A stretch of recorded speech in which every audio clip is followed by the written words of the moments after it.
Hello everyone. आज हम self assessment test king farmers and towns का स्टार्ट करेंगे। इससे पहले हमने first chapter bricks beads and bones का टेस्ट किया था और उम्मीद है आपने अच्छा स्कोर किया होगा। उसमें एक क्वेश्चन हमने आपको दिया था, name any two Harappan settlements which were near to the coast, और इसका आंसर हमने आपको बताया नहीं था। तो आपको ये बताने थे कि हड़प्पन साइट्स के कौन कौन से सेटलमेंट ऐसे थे जो कोस्ट के साथ थे या पोर्ट के साथ थे। तो इसमें से इसके आंसर्स हैं लोथल, नागेश्वर एंड बालाकोट। तो ये आपके इसके करेक्ट आंसर हैं। आज हम नया टेस्ट स्टार्ट करते हैं। Chapter number 2 kings farmer and towns. Copy pen निकाल लीजिए और आंसर्स लिखिए और लास्ट में आप अपने आंसर्स चेक करिए। पहला क्वेश्चन है हमारा, हाउ मैनी महाजनपद वर देयर। ये चैप्टर मुख्य रूप से डील करता है जनपद और महाजनपद से। तो इसमें बताया गया है कितने जनपद थे और कितने महाजनपद थे। तो आपको नंबर ऑफ महाजनपद को इसमें टिक करना है। सेकंड क्वेश्चन है आपका, who appointed Dhamma Mahamatra. Dhamma Mahamatra is a post to spread the religious rules and it was made by a king. You have to make the name of that king. उस किंग का नाम बताना है जिसने धम्म महामात्र नामक पोस्ट की स्थापना की थी। धम्म महामात्र नामक पोस्ट पर एक व्यक्ति को अपॉइंट किया था। नेक्स्ट क्वेश्चन है आपका, who deciphered Brahmi and Kharosthi scripts. Ashok के ज़्यादातर inscriptions Brahmi and Kharosthi script में हैं, इसलिए किस व्यक्ति ने इन स्क्रिप्ट्स को पढ़ा। तो ये इसमें आपका आंसर होगा।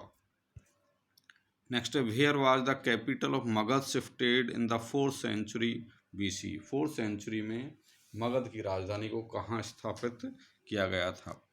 इसका आंसर में ऑप्शंस नहीं दिए गए हैं, ये आपको डायरेक्ट लिखना है। Which of these was the most powerful Mahajanapada of 6th to 4th century BC। सबसे ज़्यादा शक्तिशाली महाजनपद इस समय कौन सा था।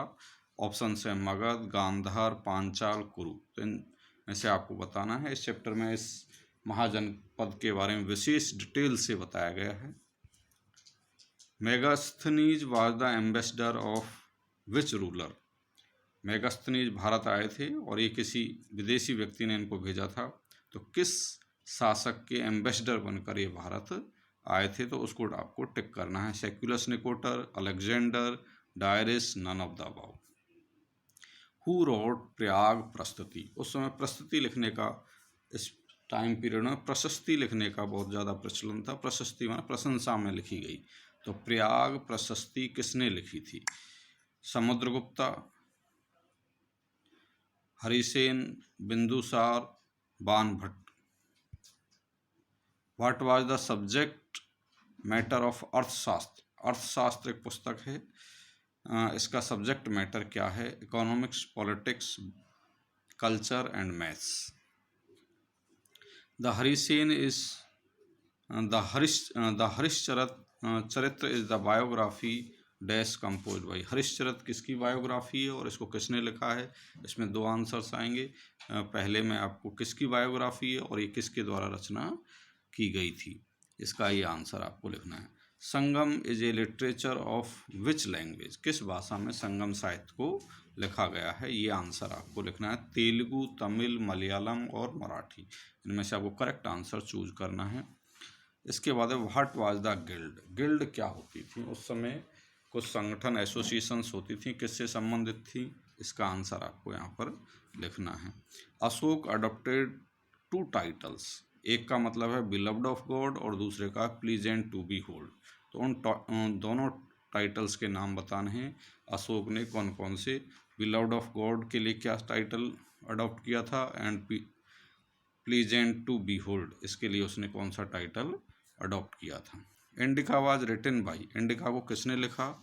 Panini, Patanjali, Megasthenes and Kautilya. ये सोर्स इंपॉर्टेंट सोर्स है उस समय के पीरियड को जानने के लिए, इसलिए आपको बताना है। Who was the writer of indica.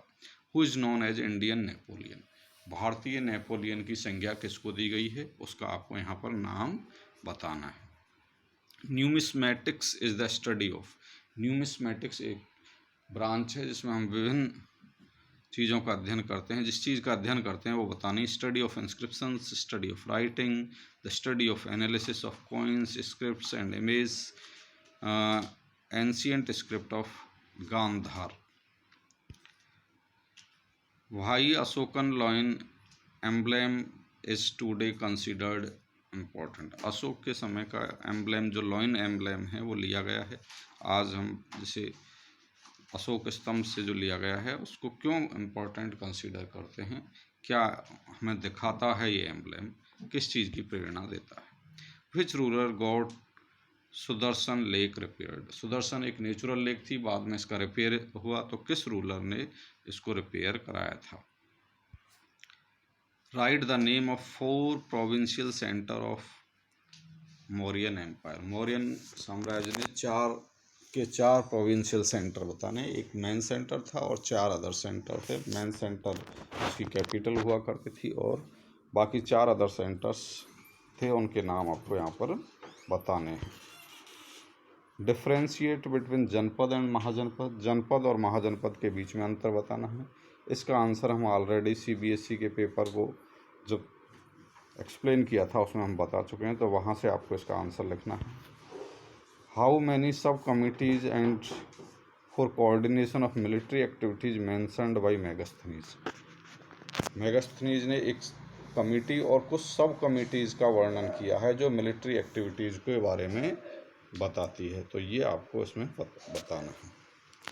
यदि आपको ये पसंद आए तो इसको सब्सक्राइब करिए, लाइक करिए एंड शेयर करिए। अब आप आ जाइए इसकी लास्ट स्लाइड पर जो आपको बताएगी इसके आंसर्स के बारे में। तो चेक करिए आंसर्स और कमेंट बॉक्स में अपने नाम के सहित मार्क्स बताइए कि आपने कितना चैप्टर तैयार किया है, कितना स्कोर किया है और कितना अभी आपको और तैयारी की ज़रूरत है। जय हिंद, जय भारत।